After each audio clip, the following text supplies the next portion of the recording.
What if every state could ignore national law whenever it disagreed? Well, that's not freedom, that's getting awful close to anarchy.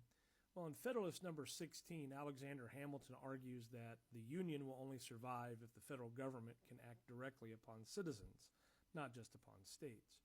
Because if obedience depends on voluntary cooperation, then chaos isn't a possibility, it's actually a certainty.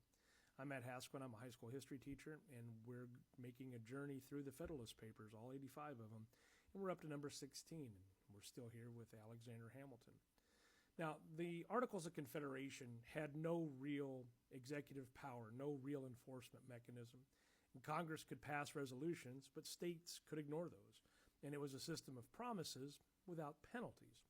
And Hamilton had already warned in number 15 that this made America a nation in name only. Now, in 16, he explains why any government that rules states instead of people is destined to fail violently. Now, Hamilton's thesis is pretty ironclad. He doesn't flinch away from anything here. He's basically saying the authority of the Union must extend to the persons of the citizens. Laws must bind individuals directly, not depend on state governments to enforce them. So otherwise, the federal government becomes a beggar, asking the states to obey rather than requiring the states to obey. So Hamilton knew that states would ignore national laws that hurt their local interests. And once one state disobeys, others will follow. And soon, the Union just becomes a league of, rival factions, each loyal only to itself. He writes, government implies the power of making laws. It is essential to the idea of law that it be attended with a sanction. In short, like if we go to add, in modern terms here, right? A law without punishment isn't a law. It's just advice. Now, Hamilton warns that under such a system, the only way to enforce national decisions would be through either military force against the states, and that, he says, was, of course, the road to disaster. So he tries to paint a picture of a future of revolts and militias and endless internal war. So you have a nation that's tearing itself apart under the weight of its own contradictions. Once again, he writes, when the sword is once drawn between the different parts of the same confederacy, there can be no peace but that of despotism. Now, the Constitution's innovation, the way Hamilton explains it, is that it bypasses the states. Federal law applies directly to the citizens. The courts, the tax collectors, the army, and the executive act on individuals, not legislatures. And that means disputes are resolved through law, not through war. Obedience comes through justice and not coercion.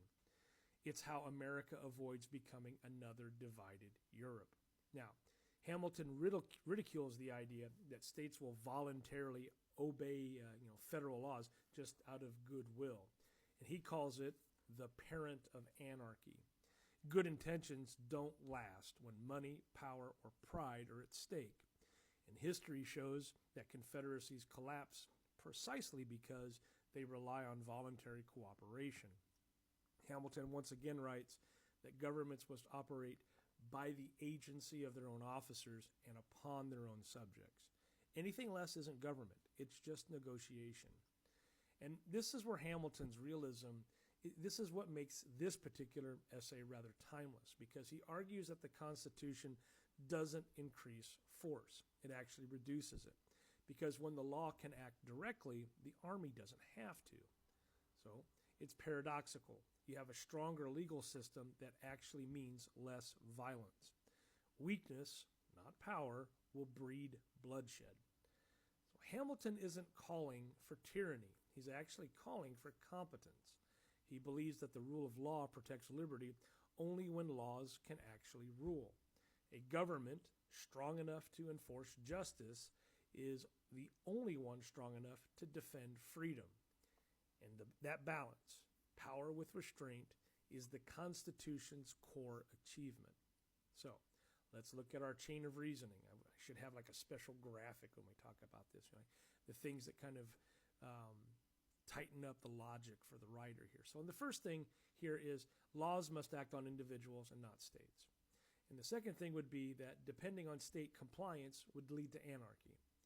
The third point would be enforcing laws by force against states leads to a possible civil war. The fourth point would be the Constitution solves both by granting federal authority. That federal authority would have a direct reach. And then finally, real liberty requires real law. There's your bulleted summary for your homework assignment. Now, Hamilton's point here in number 16, this particular essay, it resonates in every modern debate over federal power, from civil rights all the way to public health, even to national defense. He understood that a nation can't function if its laws are optional. Liberty without authority is instability. Authority without liberty is tyranny. And so the Constitution's genius is that it makes both coexist.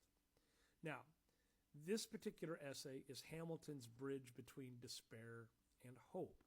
He knows the Articles of Confederation have failed, but he still believes Americans are capable of designing something better. He's not celebrating power for power's own sake. He's arguing that responsible power, rooted in law, is what saves republics from ruin. So, our three takeaways as we begin to wrap this thing up is that, one, the federal government must have direct authority over citizens. The second point would be weak confederacies collapse either into chaos or despotism, tyranny. Or the third point would be strength under law is the true guardian of freedom. So Federalist number 16 is Hamilton's battle cry for functionality. He's saying government must not beg. Government must govern. He knows that liberty and laws are not opposites, but they're partners. But when justice has no power, freedom has no protection. I'm Matt Hasquin, and this is another one of those things I think we should all know by being alive. If this helps you see why enforcement power, executive power, I guess, is essential to freedom, please share or follow and do all those other things. And let's get ready for number 17. And Alexander Hamilton's back again, and he's going to tackle the next fear, and that is that a strong national government will swallow up the states. Thanks for watching.